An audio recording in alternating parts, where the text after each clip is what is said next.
আসসালামু আলাইকুম। ডোনাল্ড নু বাংলাদেশে শেখ হাসিনা কি ক্ষমতায় টিকতে পারবে? এই শিরোনামে একটি ভিডিও প্রকাশ করেছেন গণ অধিকার পরিষদের নেতা ফারুক হাসান। সুপ্রদর্শক, এ সম্পর্কে তিনি কি বলেছেন আমরা তার মুখ থেকে বিস্তারিত জেনে আসবো। প্রভাবশালী কূটনীতিক, যাকে দক্ষিণ ও মধ্য এশিয়া বিষয়ক সহকারী পরামর্শক বলা হয়, ডোনাল্ড লু, তিনি গতকাল আবারও বাংলাদেশে আসছেন। তো এটি নিয়ে আওয়ামী লীগের মধ্যে এক ধরনের সংশয়, এক ধরনের ব্যাপক চাপা একটা ক্ষোভ কাজ করছে। একই সাথে তারা কিছুটা উৎফুল্ল। তো এটি নিয়ে মূলত আমরা রাজনীতির মাঠে যারা আমরা আন্দোলন সংগ্রাম করছি, আমাদের নিয়েও বেশ কিছু কমেন্টস বা আলোচনার জন্ম দিয়েছে। প্রথমত হচ্ছে, আওয়ামী লীগ এই ডোনাল্ড লুকে নিয়ে খুশি এই কারণে যে ডোনাল্ড লু এবার বাংলাদেশে এসে কোনো বিরোধী রাজনৈতিক দলের সাথে মিটিং করবেন না বলে তিনি যে স্টেটমেন্ট দিয়েছেন, অর্থাৎ মার্কিন এম্বাসির পক্ষ থেকে যে স্টেটমেন্ট দেওয়া হয়েছে যে তিনি এবার আওয়ামী সরকারের কতিপয় প্রতিষ্ঠান এবং ব্যক্তি ছাড়া কোনো বিরোধী রাজনৈতিক দলের নেতাকর্মীদের সাথে মিটিং করবেন না। আর দ্বিতীয় বিষয়, এই যে ডোনাল্ড লু বাংলাদেশে গতকালকে আসছেন, এটি নিয়ে মূলত আওয়ামী সরকার তথা শেখ হাসিনার সরকার অবগত নন। পূর্ব থেকে তারা যে অবগত, তাদের একটা প্রস্তুতির ব্যাপার। মার্কিন যুক্তরাষ্ট্রের এরকম একজন প্রভাবশালী কূটনীতিক আসবেন, যাকে দক্ষিণ এশিয়া তথা এই এশিয়া মহাদেশে বাজপাখি বলে চিনে থাকে, বাজপাখি বলে অভিহিত করেছেন। তো এটা আওয়ামী সরকার অনেকটাই অবগত নন। তিনি হঠাৎ করে এক প্রকারের বলা যায় আপনার শ্রীলঙ্কা থেকে বাংলাদেশে আসছেন।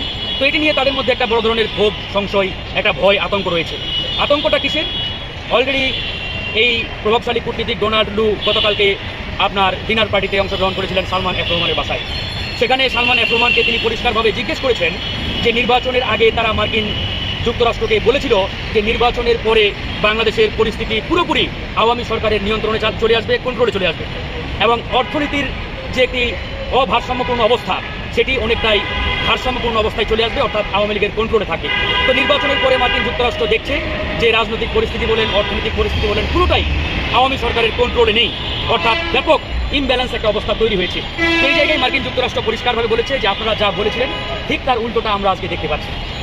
তো এই জায়গায় আমাদের যেটি আশঙ্কা বা আমরা যেটি মনে করছি যে মার্কিন যুক্তরাষ্ট্র যে সিদ্ধান্ত নিয়েছে, অর্থাৎ তাদের পলিসিগত যে সিদ্ধান্ত, এই সিদ্ধান্ত থেকে তারা এক চুল পরিমাণ এদিক ওদিক হয় নাই, নড়চড় করে না। এবার আপনারা বলতে পারেন, ভাই কী সেই সিদ্ধান্ত? হ্যাঁ, এই সিদ্ধান্তটি আমরা এখনই খোলাসা করে বলতে চাচ্ছি না বা বলবও না। হয়তো আপনারা এটা বিভিন্ন মাধ্যমে জেনেছেন বা জেনে থাকবেন যে মার্কিন যুক্তরাষ্ট্র যা সিদ্ধান্ত নেয় সেটা 1 বছর, 2 বছর কিংবা 3 বছর পরে হলেও সেটা বাস্তবায়ন করে। তো মার্কিন যুক্তরাষ্ট্র কিংবা জো বাইডেনের প্রশাসন ইতিমধ্যেই যে সিদ্ধান্তটি নিয়েছে যে তারা আওয়ামী সরকারকে বাংলাদেশের ক্ষমতায় রাখবে না, হয়তো এটা তারা 7ই জানুয়ারি শতভাগ বাস্তবায়ন করতে পারে নাই বা করে নাই। তা বলে যে কালকে করবে না বা 1 বছর পরে করবে না, এটা কিন্তু ভাববার কোনো কারণ নেই। একটা কথাই রয়েছে যে পৃথিবীর আন্তর্জাতিক রাজনীতিতে ওই বাঘে ছুঁইলে যেমন 16 ঘা, তো সেই জায়গায় এখন বাঘে ছুঁইলে 1 ঘা আর আমেরিকা ছুঁইলে 16 ঘা, এটাই কিন্তু প্রতিষ্ঠিত। তো সেই জায়গায় আমরা বলেছি যে আমেরিকার পলিসিগত যে সিদ্ধান্ত, নীতিগত যে সিদ্ধান্ত, সেটি থেকে তারা এক চুল পরিমাণ নড়ে নাই। সেই নীতিগত সিদ্ধান্তের জায়গা থেকেই মূলত ডোনাল্ড লু বাংলাদেশে হঠাৎ করেই গতকালকে আসছেন, এবং তিনি মার্কিন প্রেসিডেন্ট জো বাইডেনের কাছ থেকে যে বার্তা নিয়ে এসেছেন সেই বার্তা আওয়ামী সরকারকে দিয়েছেন। এখন এখানে অনেকেই প্রশ্ন করে যে তারা বিএনপি, জামাত ইসলাম তথা বিরোধী দলগুলোর সাথে কেন মিটিং করলো না?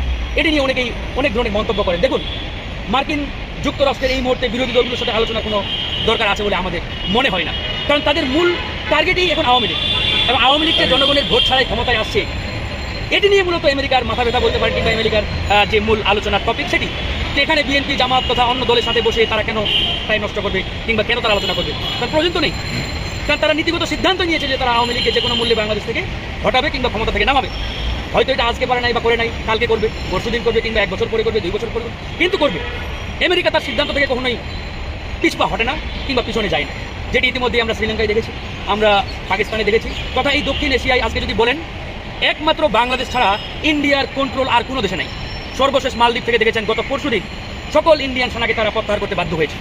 এক প্রকারের নাকে খত দিয়ে তারা মালদ্বীপ ছেড়েছে। তো সেই জায়গা থেকে আমরা বলতে পারি বাংলাদেশে এই মুহূর্তে ইন্ডিয়ান যে আধিপত্যবাদ বা আগ্রাসন, এটা আর বেশি দিন চলবে না ইনশাআল্লাহ, আমাদের দৃঢ় বিশ্বাস। ইতিমধ্যে সারা বাংলাদেশে আমাদের যে পণ্য বয়কটের আন্দোলন, এই আন্দোলন কিন্তু আমরা ছড়িয়ে দিয়েছি, এবং আজকে টেকনাফ থেকে তেঁতুলিয়া যেখানেই যান প্রত্যেকটা জায়গায় মানুষের মুখে মুখে কিন্তু এই আধিপত্যবাদ বিরোধী, আগ্রাসন বিরোধী পণ্য বয়কটের আন্দোলন ছড়িয়ে পড়েছে। তো এটাকে ইনশাআল্লাহ আমরা বাস্তবে রূপদান দেওয়ার জন্য অলরেডি আমরা কাজ করে যাচ্ছি, লড়াই সংগ্রাম করে যাচ্ছি। আশা করি খুব শীঘ্রই এই আন্দোলনের মাধ্যমেই বাংলাদেশে নতুন সূর্য উঠবে, নতুন আশার আলো এদেশের জনগণ দেখতে পাবে। তো সেই জায়গা থেকে আমরা ডোনাল্ড লুর এই সফরকে স্বাগত জানাই। একই সাথে আমরা বলতে চাই যে ডোনাল্ড লুর এই সফরকে কেন্দ্র করে আমাদের আশাবাদী, হতাশাবাদী হওয়ার কোনো কারণ নেই। আমরা এটা নিয়ে উচ্ছ্বাসিতও নই, আবার আশাহতও নই। তারা তাদের কাজ করছে, আমরা আমাদের কাজ করে যাচ্ছি। তো সেই জায়গা থেকে আমরা আমাদের কাজ করে যাব। আরেকটি বিষয় অনেকেই আপনারা প্রশ্ন করেন, বিশেষ করে সাংবাদিকবৃন্দ কিংবা আওয়ামী ঘরনার বুদ্ধিজীবীরা বলে বিএনপি কিংবা এই বিরোধী রাজনৈতিক দলগুলোর আন্দোলন ব্যর্থ হয়েছে। এই জায়গায় আমার একটা ঘোরতর আপত্তি আছে। আন্দোলন ব্যর্থ কখন হয়? যখন আপনি বলতে পারেন যে একটা লড়াই সংগ্রাম কিংবা আন্দোলনের চূড়ান্ত পর্যায়ে আমরা পৌঁছাই, তখন বলতে পারেন। যেমন একটা যুদ্ধ যখন শেষ হয় তখন বলেন ভাই কোন দেশ জিতলো, একটা খেলা যখন শেষ হয় তখন আপনি বলেন ভাই কোন দল জিতলো। তার মানে খেলাটা শেষ হতে হবে, তারপরে আপনি বলবেন কে জিতলো কে হারলো। কিন্তু আমাদের যে চলমান লড়াই, এই লড়াইকে আমরা শেষ করেছি, একবারও বলেছি যে আমাদের আন্দোলন শেষ? তাহলে আপনারা যারা বলেন যে মেয়েদের আন্দোলন শেষ, এটা হেরেছে, ব্যর্থ, পরাজিত, এগুলো সির্ফ আওয়ামী প্রোপাগান্ডা। এগুলোর মাধ্যমে আমাদের এই লড়াই, এই আন্দোলনকে তারা আসলে ভিন্ন দিকে প্রবাহিত করতে চাই। তো এখানে আমরা স্পষ্ট করে বলি, আমাদের এই আন্দোলনের অনেকগুলো ফেজ, অনেকগুলো স্টেজ আছে। সেই ফেজের একটা ছিল 7ই জানুয়ারি পর্যন্ত।